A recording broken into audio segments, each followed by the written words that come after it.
Sponsored by your local Hyundai dealer. Test drive a new Hyundai today.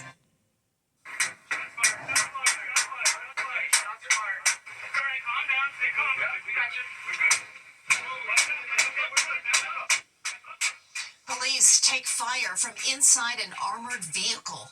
New body camera footage shows the dramatic standoff in Stamford last week.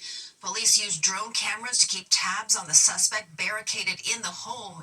He was set to be evicted. This all ended with the man taking his own life. Explosives were discovered inside, along with human remains that have yet to be identified. Now, take a look at this here, a video capturing the moment a plane lands on a Florida highway, crashing into a car.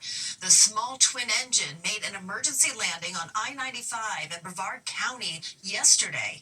The FAA says the pilot and their passenger were not hurt, and the driver suffered only minor injuries. Authorities say the pilot reported engine problems shortly before the crash. Well, for months now, our Driven into Debt series has uncovered the same pattern: small tolls that quickly balloon. Some drivers claim that they have no idea anything is wrong until the bill suddenly is in the thousands. Tonight, investigative reporter Masa Saidi shows us how fast this can happen.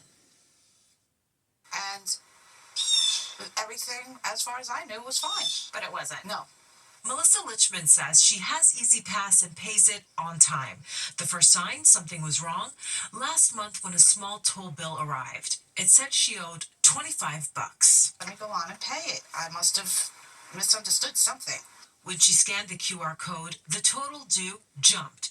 Lichman owed the MTA more than $3,000. I thought I better call these people because something's not right, like something's wrong. Something was wrong. Lichman says she discovered months before an Easy Pass rep added her plate incorrectly, inserting a single extra space. Because of that error, trips in the congestion zone didn't post to her Easy Pass account.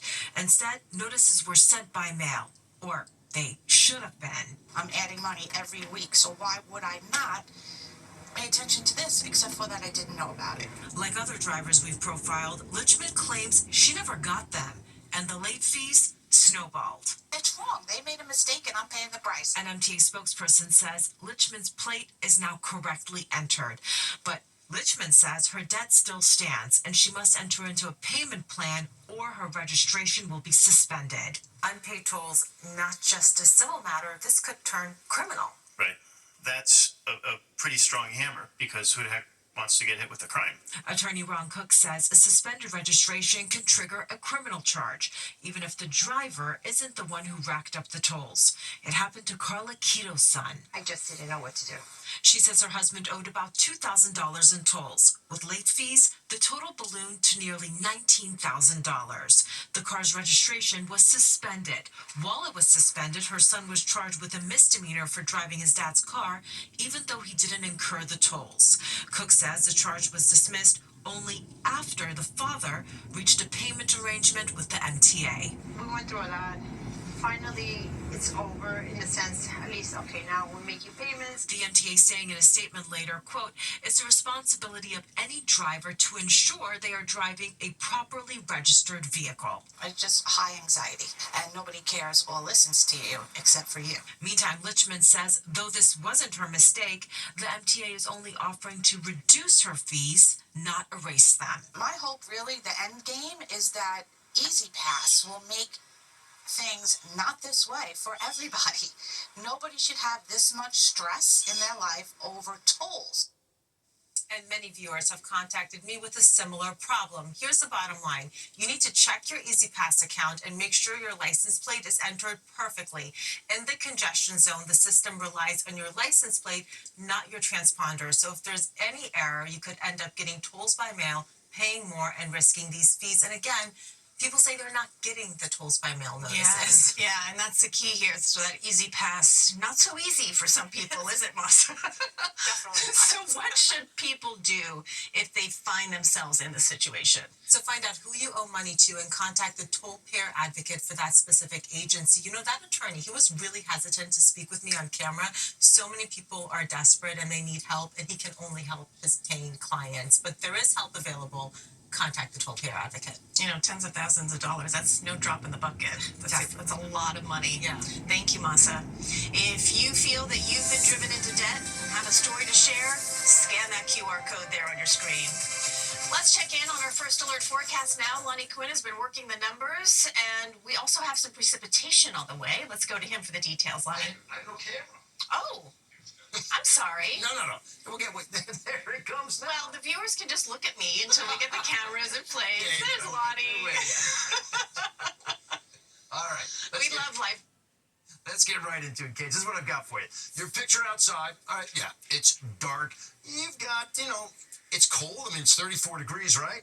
But 34 degrees is actually up from where we've been all day long. It's the warmest reading of the day. Why? Because we've got a southwest wind. Southwest winds always precede a low pressure system, our next bout of weather. You can see it right here. All right, how does it break down who's getting what? Well, take a look. The purple line shows you where the freezing line is. The freezing line is going to be north of New York City tomorrow. The precip that we get in the city is going to be rain. Well, north, we could see some snow falling out there around Kingston about 9 o'clock in the morning. All right, better chances you push into your day. Here we are, 5 p.m. But notice now, the rain-snow line significantly north of New York City. But these little purple circles right there, those are sort of encapsulated air that is 32 degrees or colder. All this other snow that's falling is falling in temperatures that are above 32 degrees, so it's kind of a heavier, wet snow. That's 5 p.m. Wednesday, and then sort of pushes out. That's Wednesday, 11:30 p.m. So the winter weather advisory goes into effect from 4 o'clock in the morning all the way until 1 o'clock on Thursday morning. The amount of snow, farther north you go. Higher elevations, the bigger the number. So I think that northern fringe of our northern communities could be seeing that 2 to 5 inch range, and maybe some of the higher elevated spots could see 5 plus. A projection here for Hardenburg at 7 inches, 1 inch in Monticello, 2.3 Woodstock, 0.3, less than half an inch in New Paltz. Same thing for Frankfurt, Milton, Tuxedo, just a little bit out there, and we don't really see too much as you go closer to the city. It's going to be a rain event. It's 44 degrees. It's just too warm for anything but rain. Now we want to talk about the next possibility, which is for the weekend. And here's the European. It has not wavered, gang. This is not a lot of intense snow at all, but they do see snow over New York City Saturday pushing into Sunday morning. This is Sunday at 6:30. This one has held steady. The GFS has changed its course now. Now they're putting the snow down around Washington, D.C. We really pick up nothing, according to the GFS, and consequently, that's reflected by the numbers. So when you compare the GFS and the European, our two long-range models, European says about a half an inch, our first measurable snow this coming weekend in the city. GFS says, yeah, not so fast. A trace. They see nothing but a trace. That's not officially a measurable amount, so it wouldn't officially be our first start. Watch the cold air. This is Thursday's projection of, temperature wind chills that are 50 below zero up into Canada. This is the air mass, though, that's going to be filtering down. And by the time we get to Monday morning, wind chills in the city, we haven't felt that in a long time, KJ. Could feel like 7 on Monday morning. Could feel like 8 below north of the area. Let's wrap it up here now with the extended forecast and show you how it's all going to work out. 43, 44 for your day tomorrow, and wet weather is involved in the city. Some snow north of the area. Again, not huge totals, but you got to go high elevated spots. We'll see the biggest numbers. You are 35 after that, and then we're going to keep you pretty much in the 30s as you push ahead. And then next week, we've got days where you don't get out of the 20s. My goodness, we're on a little frigid stretch, aren't we? It's been a very cold December. We haven't had a single day so far in December that you've been, average or above. Exactly. Thank you, Lonnie. Up next, sports.